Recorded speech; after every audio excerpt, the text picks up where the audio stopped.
Le premier salon de l'habitat et de l'accession sociale s'est déroulé les 11 et 12 juin à la salle Maurice Baquet, en présence de M. Patrick Abbat, sénateur de la Moselle et maire de Talange, ainsi que de nombreux élus. On a un urbanisme un petit peu compliqué, notamment dans notre grand axe Grand Rue, rue de l'Usine,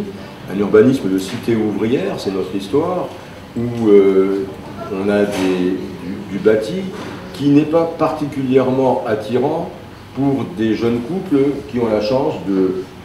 non pas d'avoir gagné au loto, mais de vivre tranquillement,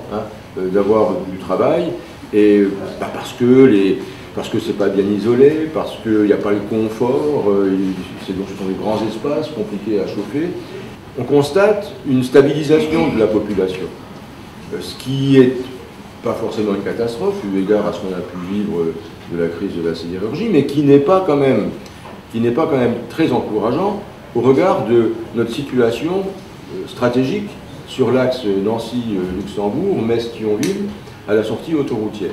Et donc on constate effectivement dans nos écoles une perte d'effectifs, sous le contrôle de mes conseillers, une population qui vieillit un petit peu alors qu'on était une population très jeune il y a encore une quinzaine d'années. On a d'un côté un projet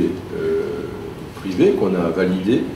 qui est la continuation du lotissement du port. À l'époque, il y a des lotissements du port, c'était les années 90, on l'avait déjà appelé comme ça, parce que c'était déjà l'orientation générale qu'on avait donnée dès les années 90 à ce qu'on avait appelé Talange 2020. On y arrive, Talange 2020. Et de l'autre côté, là on est dans le cadre d'une ZAC, avec comme maître d'œuvre, comme concessionnaire, pardon,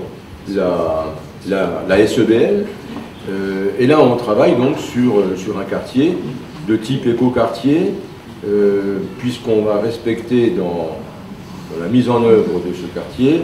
la trame verte et la trame bleue que nous imposent les règles d'urbanisme supracommunales. Ce qui ne pose aucun problème, puisque la trame bleue est respectée par nature, puisque l'idée, c'est pas de boucher le canal, mais bien de le valoriser et d'en aménager les berges, et que la trame verte, on la gardera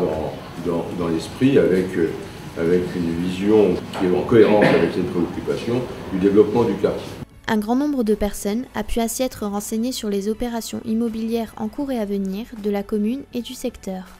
Ce salon, principalement axé sur l'accession à la propriété, a permis aux personnes souhaitant devenir propriétaires d'être également informées sur les solutions techniques et financières de leurs propres projets.